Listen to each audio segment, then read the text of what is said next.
All right, good afternoon, everybody. Welcome to our first of two budget town halls for the FY 2027 budget process. And so we are in the thick of it right now, where the City Council will be working through the budget recommendations that staff have provided and work through a series of public hearings and town hall meetings and work sessions, all culminating towards a council vote to adopt the budget on May 11th, about a month and a half from now. And so welcome, glad that you're here. My name is Wyatt Shields. I'm the city manager for the City of Falls Church. And I'm gonna maybe ask our mayor to come forward in just a moment to make some welcoming remarks. But before I do that, let me introduce our Deputy Director of Communications, Maggie Redden. And she's gonna facilitate our public input during this town hall meeting for those who are participating virtually, as well as those in the room. So Maggie, let me let you introduce yourself. Hi everyone, my name is Maggie Redden. I am the Deputy Director of Communications, like Mr. Shields said. Sorry. Hi everyone, my name is Maggie Redden. I am the Deputy Director of Communications, like Mr. Shields said. I will be facilitating the question and answer portion of this town hall. If you are in the room with us, we'd like you to when you would like to ask a question, push the microphone button at your desk. Ask Mr. Shields your question. Joshua, who is my colleague here, our web manager, will be helping keep time. We ask that you keep comments and questions to 3 minutes. And for those of you who are joining online virtually, please feel free to put your questions in the chat, and we will both be monitoring them as well. Mr. Great. Shields? Thank you, Maggie. Let me invite Letty Hardy, our mayor, to welcome everybody. Great. Good afternoon, all. Also, Councilmember Flynn's in the audience, and so thank you for joining us, and Commissioner of the Revenue. So, as Wyatt said, we are at the beginning of the process, and this is one of the most important responsibilities that Council takes on every year. Besides ensuring kind of fiscal responsibility for taxpayers, also ensuring kind of the long-term financial health, and that ultimately our budget reflects the priorities of the community. So we want to hear from you. Besides town halls today, we welcome public comment. We also have office hours as well as emails. We've heard of a number of kind of concerns already. Obviously, the region is going through a bit of economic uncertainty and upheaval. We've heard about paving requests, wanting to upgrade the teen center, as well as kind of other priorities of the community. So we want to keep hearing from you because we want to make sure that the budget reflects the priorities of the community. So thank you all for being here. And thank you to staff. All right, thank you, Mayor Hardy. And so when we do get to Q&A, we do have microphones in the room, and that's really for the people who are participating remotely so they can hear you and hear your question. And we're recording this, and so we want your voice recorded for that purpose as well. I have a lavalier, so I don't need to have a microphone in my hand. That's how I'm getting away with it. So Maggie's going to drive slides for me. And so next slide. And as we're, here's what we'll do today. I've got about 30 slides. I'm going to go through them at a brisk pace. I gave this same presentation to the City Council on Monday night, but we want to make sure there's time for discussion, suggestions, questions, and that's really kind of the main point of today, is to hear from you. First, we'll get some information out. So here's what we'll walk through today. We'll talk about the regional context. The mayor mentioned that just briefly. We'll talk revenues, expenditures at the high level, talk about some of the strategic priorities that we are funding in the budget, talk about the capital improvements program, which is where a lot of the action is in the budget. We'll close up with some discussion of our fund balance, our financial condition, and our utility funds. And then we'll talk schedule. So let's go through it. So first, this is, if you sort of do a ChatGPT search on Northern Virginia regional budgets, this is what kind of they are discussing in terms of their budget. So words like cautious, slower revenue, uncertainty, focus on core services, maintaining service levels. Those are the things that our peers are dealing with, and that is the approach that we've taken with this budget. We've tried to develop a budget that will provide reliable services that are responsive to our current environment, to city needs, resident needs and business needs, and to look ahead to be resilient for the future. Next slide. So this is some additional context. The city is, because we have still a great deal of new construction, as well as still rising assessed values for homeowners in the city does have a bit of a brighter revenue picture than our peer jurisdictions. In terms of real estate tax rates, what we are seeing is that some of our jurisdictions are proposing to raise the tax rate, and others are proposing to keep them stable. The city budget that I've recommended to the City Council has no change to the real estate tax rate, and we'll talk about that a little bit more. Next slide. These are some of the things that are happening in terms of looking at other revenues to try to close budget gaps. Fairfax County, the big one for them is a new meals tax. Public safety is something that there's a lot of market competition. There has been really since the great pandemic. And so you're seeing really sharp increases in public safety compensation, and we try to address that in the city to maintain competitiveness, and that's a big part of this year's budget. All of our peers are eliminating vacant positions. The budget that I'm recommending to the City Council does the same. We'll talk about what those are and what the impacts are. Next slide. So we'll give a next slide. Next, kind of a quick overview of the budget. So the bottom line is a budget of $134 million, about under a 1% growth overall to the total city budget. The general government operations is growing 3.4%, or $1.8 million. The school transfer is growing 4.1%. Because there's a decrease in state funding for the schools, their overall budget is actually growing 3.1%. It's important for people to have that context. We are going to have a contingency in the budget. We're recommending to maintain in the tax rate, in the operating budget, some contingency to deal with sort of bumps in the road of the coming fiscal year, and also to give the City Council some flexibility as it tries to solve for this year's budget when they adopt on May 11th. A slight decrease in debt service. Pay-as-you-go capital, we have decreases in our use of capital reserves for our capital improvements program. Last year, we factored into the CIP the anticipation of a $10 million payment from the Phase 2 of West Falls, right next to Meridian High School. The developer there has indicated they are not able to proceed with Phase 2, and so we've pulled that $10 million out of that anticipated $10 million out of our capital reserve projections, and accordingly made reductions to our capital improvements program because of that. And then tax relief and incentives, that's money that goes both for seniors who get tax relief and veterans who get tax relief, as well as some of the city's economic development tax incentives that we have for projects in the past. Next slide. So our revenue picture, just for everyone's sort of situational awareness, we are an organization that is highly reliant on real estate taxes. That funds 61% of the city and schools' operating budgets. And then going around the horn, so the next 20 to 25% are business-related taxes, meals taxes, sales taxes. Also notably, we are a self-funded organization. The people who live here and do business here fund almost all of our operations. 4% of our budget comes from the state and federal government for our operating budget. Now we talk CIP, we're bringing in about $94 million in state and federal grants into the city, but that's for one-time capital investments. This is for our operating budget. Yes, CIP stands for Capital Improvements Program. Yeah, thank you for that. Next slide.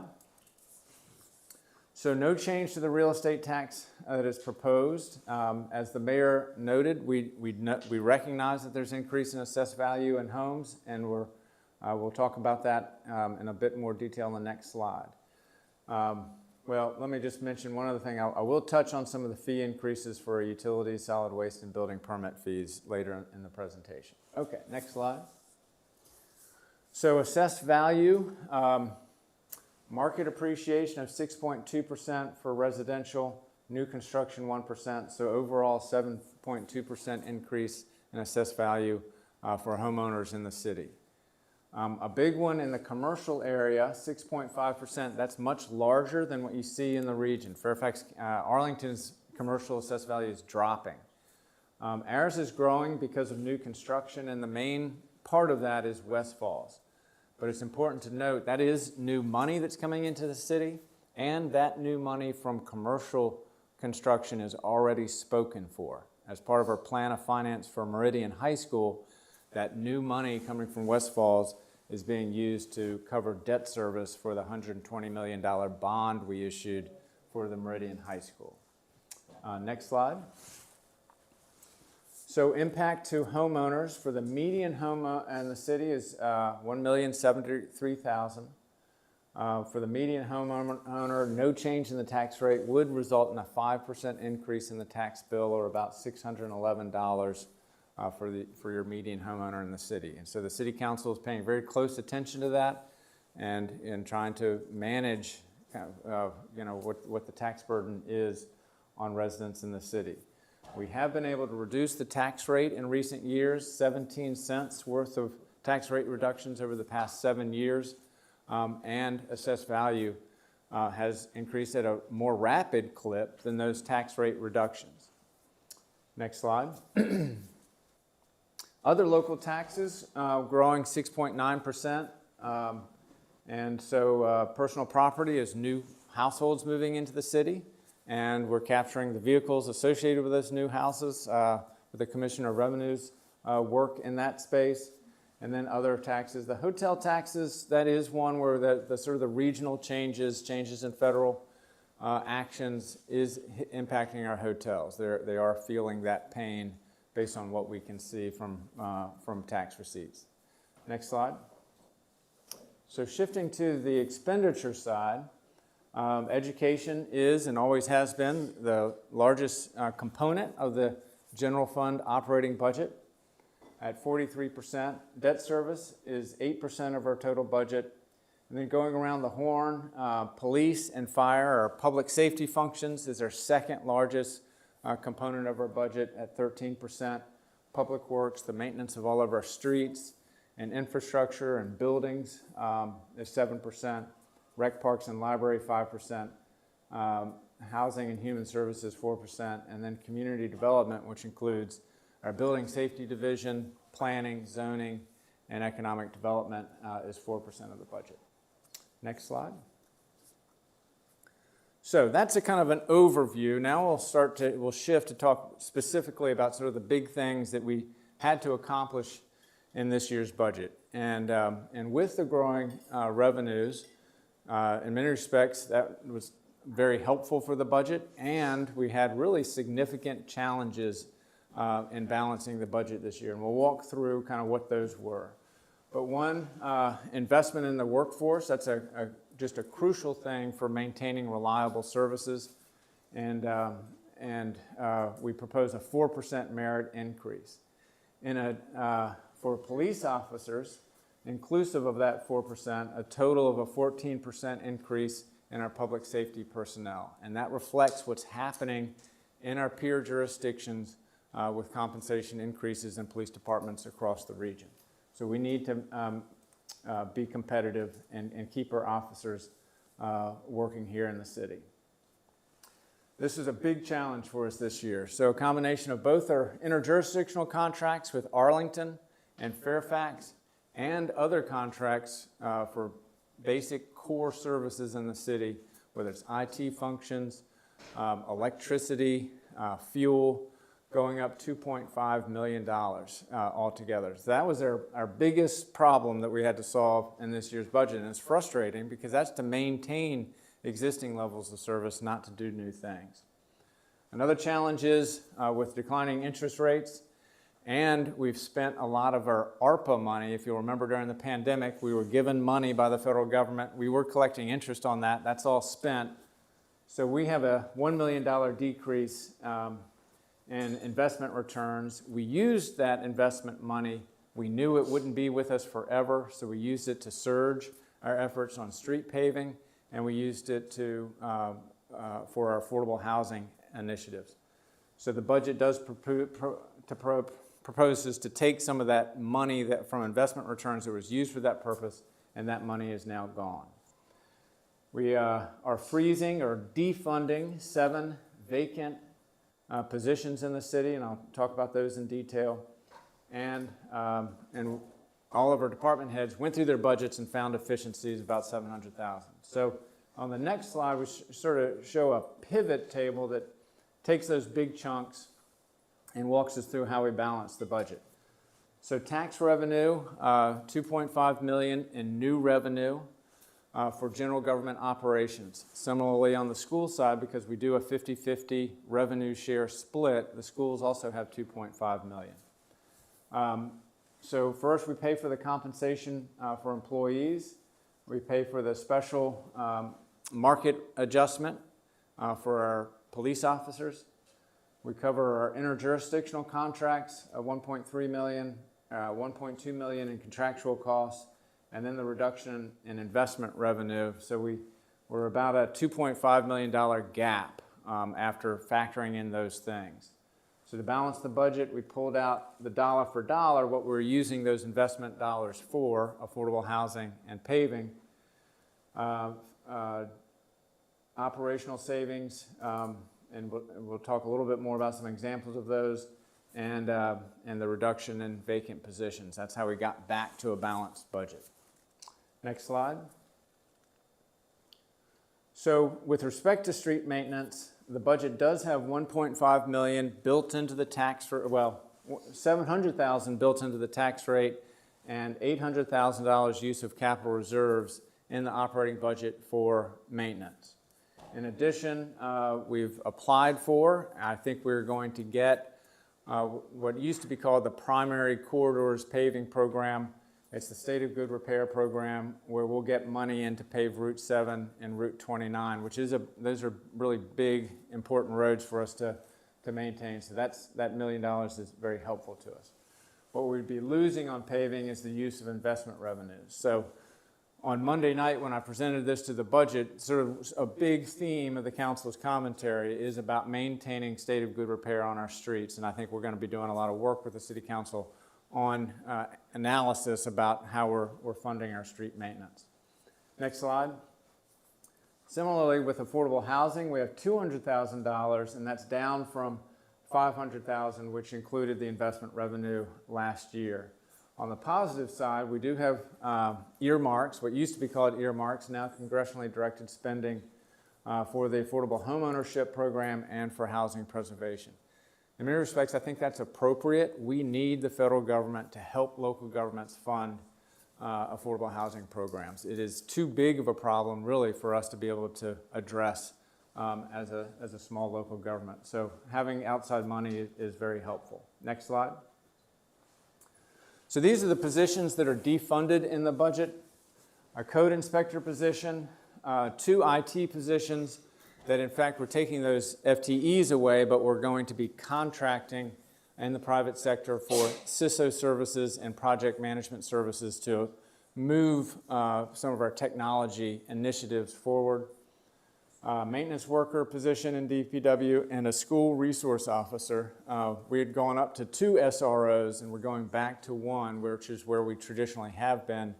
But we had gotten a grant for that second SRO about 4 years ago. So that is a loss for the organization, but one of the things we needed to do to balance the budget. Sheriff, part-time deputy in the library is losing a half-time position, a library assistant position. Next slide. So the City Council just recently, with great clarity and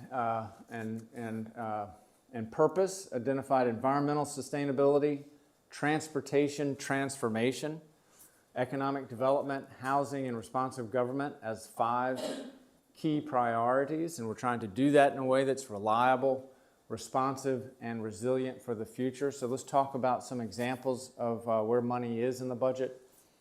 Next slide. So in terms of reliability, that investment in our workforce is key. $1.5 million in the operating budget for paving plus the grant, sustaining our CCAU, our Committed Affordable Unit Program, continuing with our fire hydrant program, and then the contracted CISO services. Those are some examples, just some some examples of the way the budget funds reliable city services. Next slide. In response to a lot of feedback from the community, we do fund Watch Night, and we're working right now with the business community on kind of a reinvented Watch Night, so we're looking forward to that. Moving forward, the process improvements that are really important for how we deliver services and make them accessible to the community and really effective for the community. A big one is transformation and transportation. Our CIP has $100 million of projects in our transportation infrastructure in the city to make them more walkable, more bikeable, and that's just a key part of the city's future. Funding IJ contracts, you know, I put that as responsive because that was a big challenge for us, and we had to make a lot of adjustments in our budget to free up money to meet those mandatory costs coming from our partners. Next slide. And then we have some in the sanitary sewer and in stormwater. I know Fred watches this very closely, but stormwater in particular, big rain events are more common in a warming planet, and we are investing in our stormwater system to be more resilient to that. Next slide. So a summary of our CIP, the big work is in transportation, and then kind of investment through all these areas. For a small city, $162 million CIP. As I said, this is where much of the action is in the budget. That's over 6 years, so that's not in 1 year, but that is a lot of the people in this building have dedicated their lives to administering these projects in a cost-effective and good way. Most of them are grant funded, and so there's a lot of requirements that come with it. Next slide. So as I mentioned, grants, $94 million of our CIP is in grant funds, most of that in the transportation space. A lesser amount of capital reserves than what we saw last year because of the reasons I mentioned earlier. And in terms of debt, we have really been very light on taking on debt since the issuance from Meridian High School. And that was in 2019. And we have not issued general fund debt since then, and we won't until 2031. The next issuance of general fund supported debt will be for the Fire Station 6 roof replacement. Last year we had the property yard in FY28. We're recommending to the City Council to give us some more time to think through what we're going to do with Gordon Road Triangle more largely and the property yard itself. It's a crucial city facility. It needs investment, but we'll take the time to study that appropriately. So next slide. So this is the city's unassigned fund balance, capital reserves, and permit reserves. So the big sort of thing at the bottom here is unassigned fund balance. That's really our shock absorber for big fiscal crises in the city, and we have had them in our past during the Great Recession.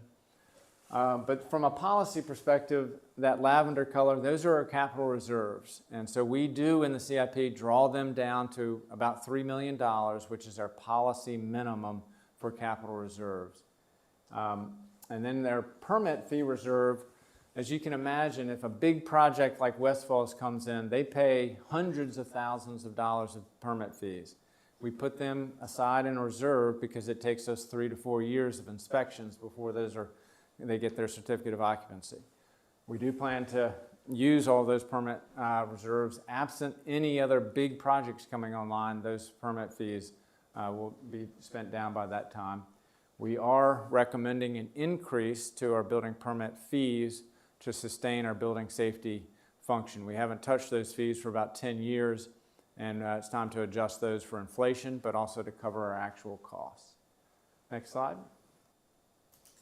So other fees, stormwater fee, we are proposing a 7% increase. That would be about a $23 increase over the course of a year for the average homeowner in the city to address the capital investments that we're proposing for stormwater.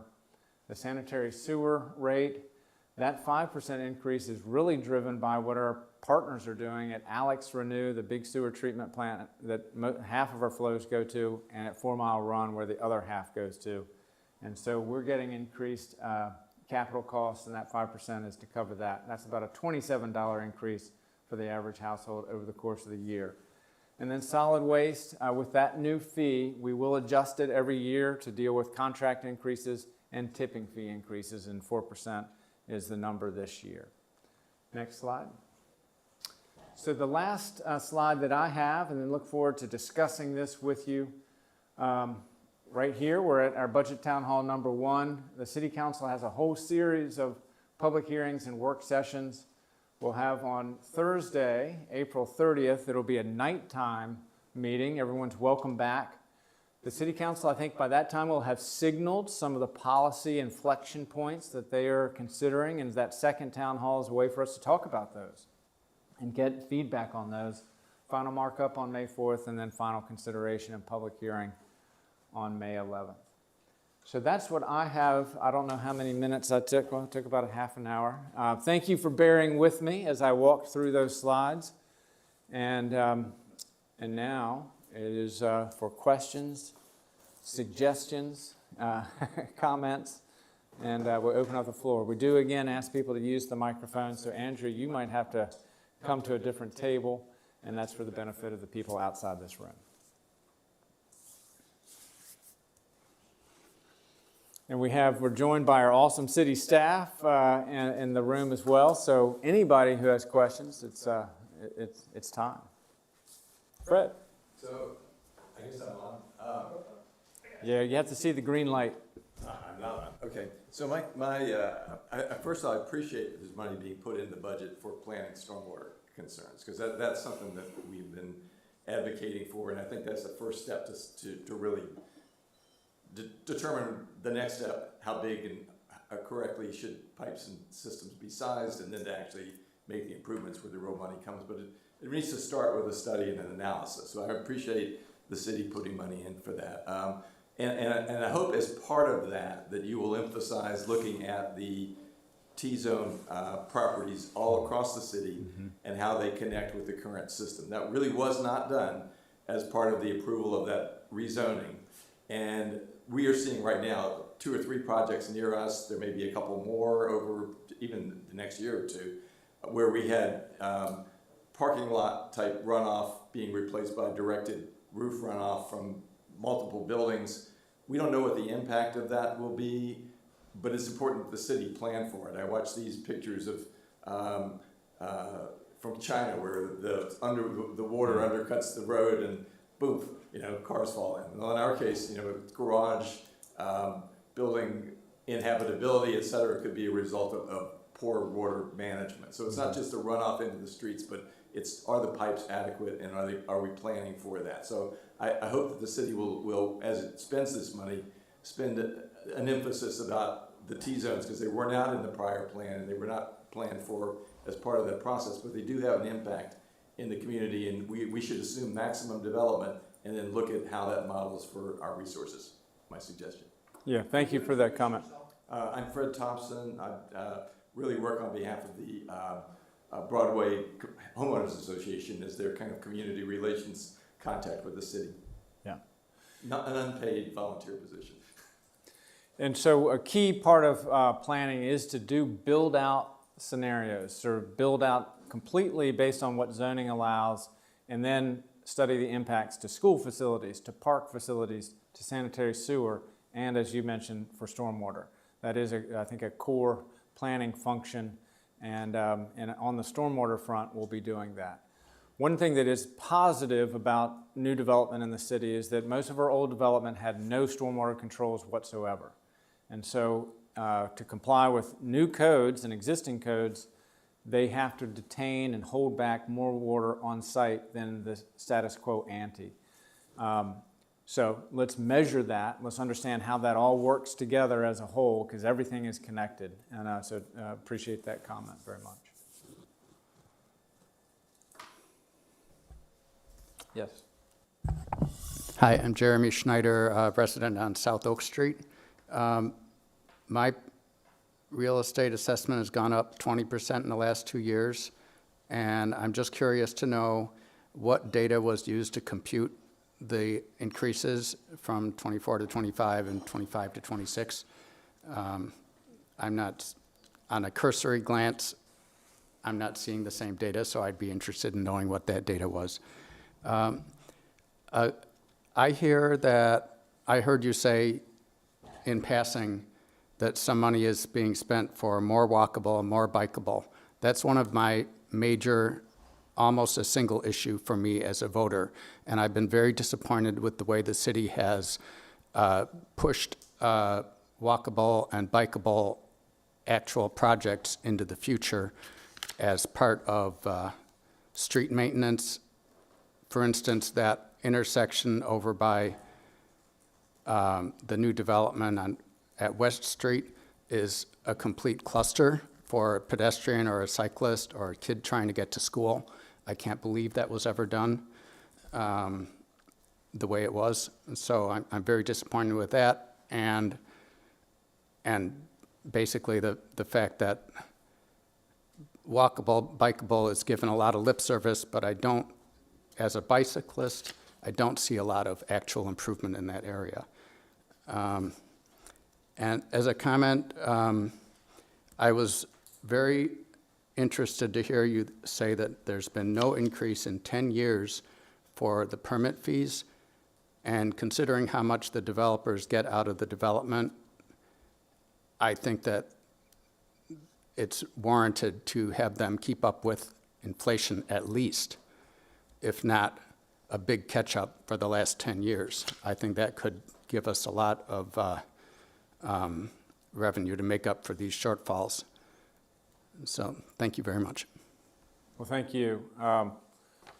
So I'll try to address your questions. You had sort of three big areas of questions, and we can follow up on each of these as well. But particularly for the technicalities of how assessments are done in the city, I can speak to it at the broad level, but I invite anyone who has questions about their assessment to contact the assessor of real estate, and they will talk, they'll walk through with you, hear what you have to say. They are empowered to make adjustments if they feel that the data supports that, and then ultimately you have the ability to appeal to the Board of Equalization if you think that's appropriate. The data that they use is the sales data for homes across the city, and then they marry that up with the specific data about an individual's house. So they can sort of, in terms of knowing how many square feet you have, how much is finished, unfinished, and they have some sort of pivot points in terms of the quality of construction and that type of thing. That's at a high level how they do it. It is a mass approval process, and so they kind of press a button once all the formulas are in, and it does the assessment for everybody. And so it's important for people to understand it is a mass assessment process. So it's the same amount of increase for everybody, regardless of their particular situation? No, You say massive, I don't understand what that means. yeah, and that's where you need to bring the assessor into it, because I know that there is variance from home to home in terms of how those formulas then get applied to an individual's home. They also break the city into neighborhoods, and so they take the sales data and apply them to neighborhoods, and those are constructs that they sort of put into their GIS mapping. And so that is why there can sometimes be parts of the city that have a steeper increase than other parts, and that's because the sales in that neighborhood indicate that that's where the market is. It's a complex profession, and so I spoke to it as best I can, but we have experts who will speak with you about any individual property. Thank you. And then the second question on walkability and bikeability. I hear your comments, and I think the City Council hears them as well. I think one of the kind of the main things that the public speaks to the City Council about is safety on our roadways. And so we work very hard at that. And let me just talk a little bit about West Falls. As we were going through our approval process for the West Falls project, we had to work with Fairfax County. And Fairfax County insisted on certain road levels of service. And that's why there were additional road lanes added at the intersection of Haycock and Route 7 at Fairfax County's insistence. We kind of had to do it. And then Fairfax County had a series of public hearings about 3 years later, and all of their citizens said, we want bike lanes, we want walkability, and Fairfax County changed its mind. So the good news is that we will be working with VDOT and with Fairfax County to increase sort of the width and accessibility of pedestrian corridors along Haycock and Shreve. We have one really important grant for the Shreve leg of that, and that's going to be an important leg on the Safe Routes to School. The harder part is the Haycock part has just been built, and we will get some additional money, though, to put in dedicated, I believe, bike lanes ultimately on Haycock to complete the leg to Mustang. So I'm excited about that, but it was a frustrating process where with VDOT and Fairfax, some decisions were made that we didn't agree with, but we had to go along with, and we'll rectify in the future. We also have other ideas about working with HOAs and community members about other routes, safe routes to school for cyclists and walkers, and those are pending.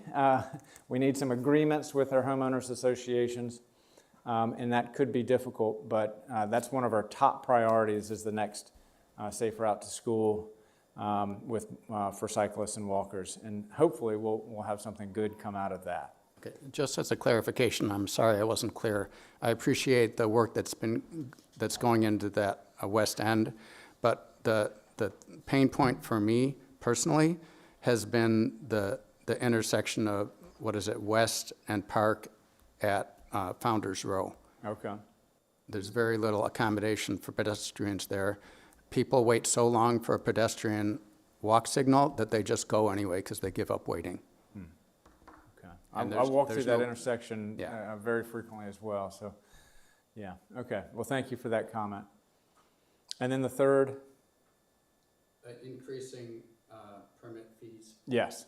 So I think point heard and understood, and we're carrying that forward. We have been, well, at any rate, heard and understood. Thank you. All right. I'll piggyback off a couple of those just to start. There's actually a call next week with the bike and ped advocates for the Haycock and Shreve section. Where Okay. pushing FCDOT to make it more bike and ped friendly, so fingers crossed there.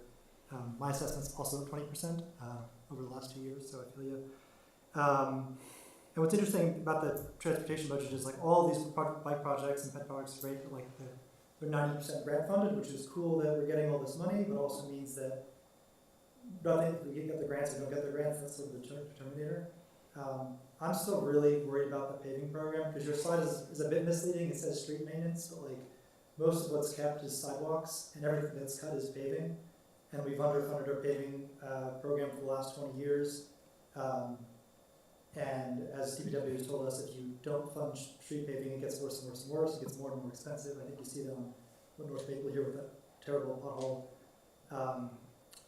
So yeah, the more I look into it, the more kind of terrifying it looks every year. Having it this year is bad. It's half funded by the capital reserves, which, as you said, run out in 2030. So like half of our street maintenance budget, we only have 3 or 4 more years on, and that goes away. Most of the State of Good Repair grant, most of historically Broad Washington, Hillwood paving reconstruction is grant funded. So what this all says to me is we literally cannot afford to maintain our streets. Like, we don't have the money to do it. This old CIPs talk about taking out debt to do road reconstruction. That kind of got pushed out from every CIP and now just sort of disappeared.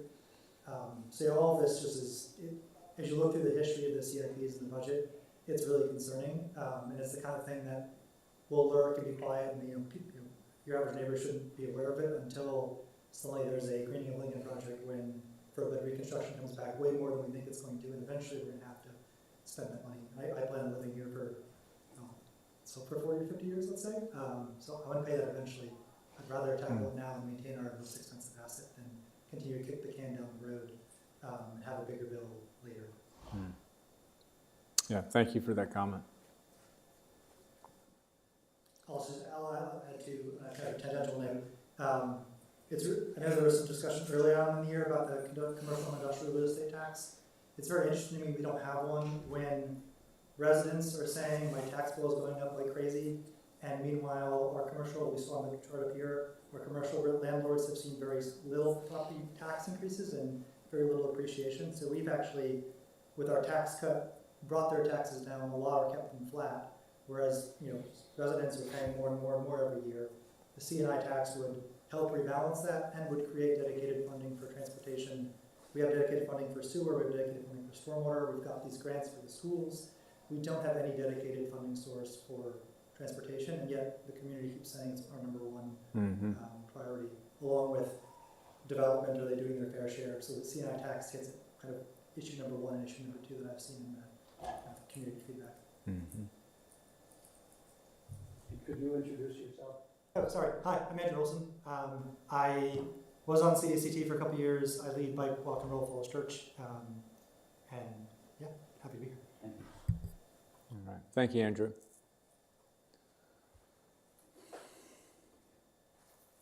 Yeah, Fred. Yeah, I just have a question about your property yard, putting that off into a future budget. Is all of that under the city control? Like, I understand the Buyer family wants to sell or develop some property up there. I assume those things were interrelated to some degree. Does that mean there won't be any development up there for a couple of years? Or how is that, how does your proposal to the council about pushing this into future years, how does it connect with the idea of development, commercial or residential up in that area? My personal opinion is they are connected, but and they need to inform each other, but one is not dependent on the other. The Buyer family can move forward with what they want to do with their property, independent of what the city's plans are, and similarly, the city can move forward independently of what the Buyer family is. It would be wise for both of us to pay attention to what the other is doing.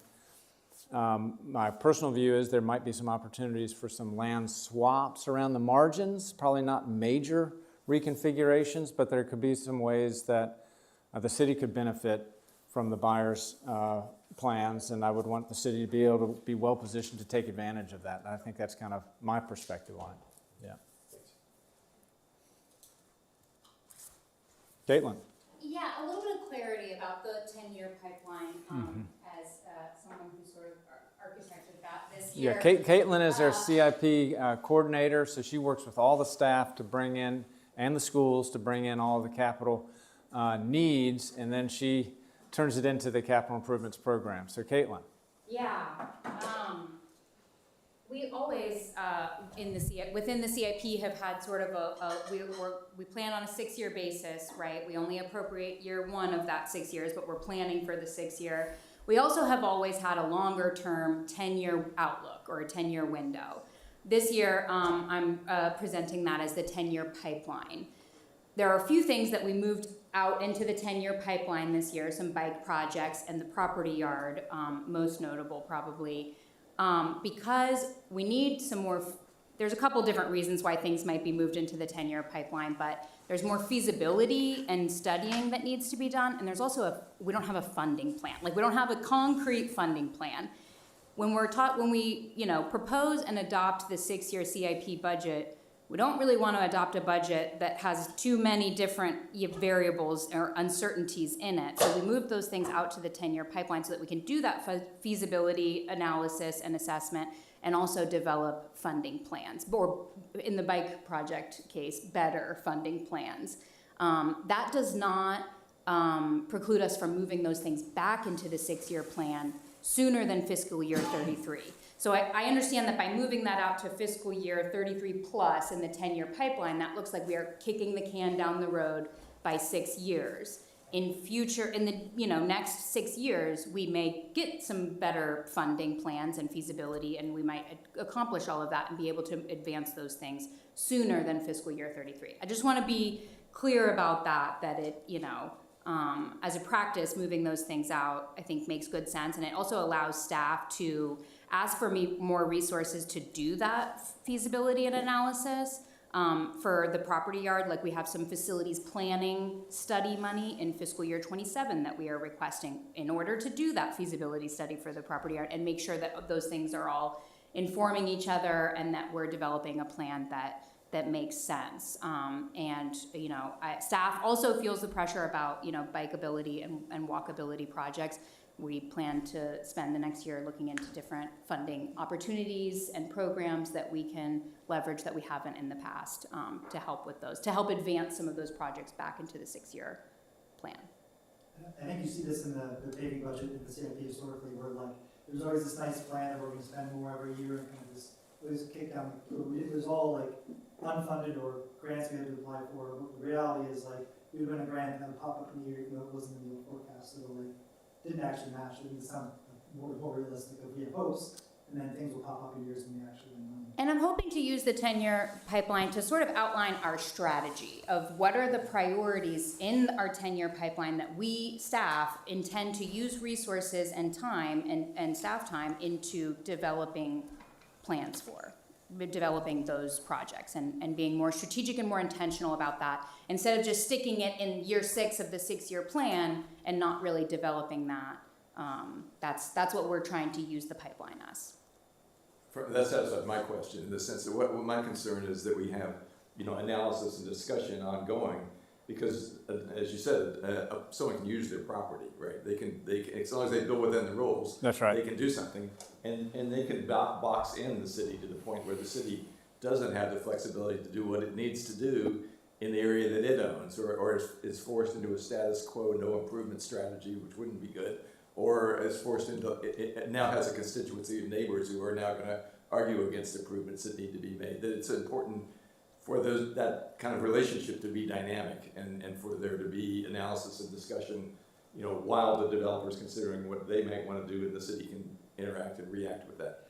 I think that's right. And I think what would be a kind of a way to think about the property yard is it would be better if we were doing what we need to do at the property yard before, if buyer does have some residential component, we'd rather not have 100 and 200 new households complaining about what we're doing at the property yard. We want to be kind of ahead of that and be well established and doing really good, responsible design at the property yard with a new facility before we have a whole lot of new community members who are going to oppose everything we're trying to do there. That's just one sort of practical way of thinking about it. The other is, it is going to take some debt to do the property yard. If the Gordon Road Triangle is growing and creating new money for the city, there could be the city council could say, we're going to take an increment of that new money and dedicate it to reinvestment in the property yard so that the rest of the city is sort of held harmless for that. That's an approach that could be palatable. At the end of the day, however, this is a critical facility for the city, and it deserves the city's attention and it deserves investment.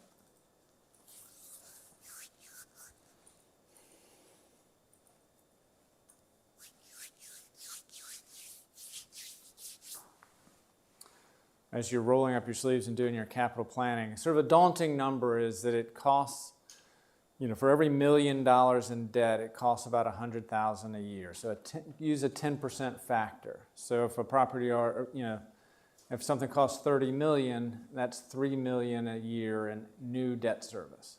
And so that's a challenge. That's 6 cents on the tax rate.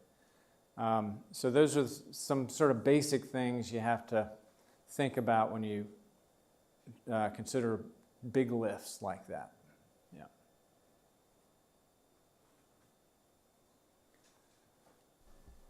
I also want to recognize Melissa Ryman here as our Deputy Finance Director. Everything you've seen is actually coming from Melissa. So Melissa, thank you very much. She is just a key architect of our budget each year, as well as our audit, all of our financial controls. And Russ Alamarie is her right-hand person, and the two of them do great work together. David, our Finance Director, is away today. All right, are there any other questions? Maggie, did we have anybody online?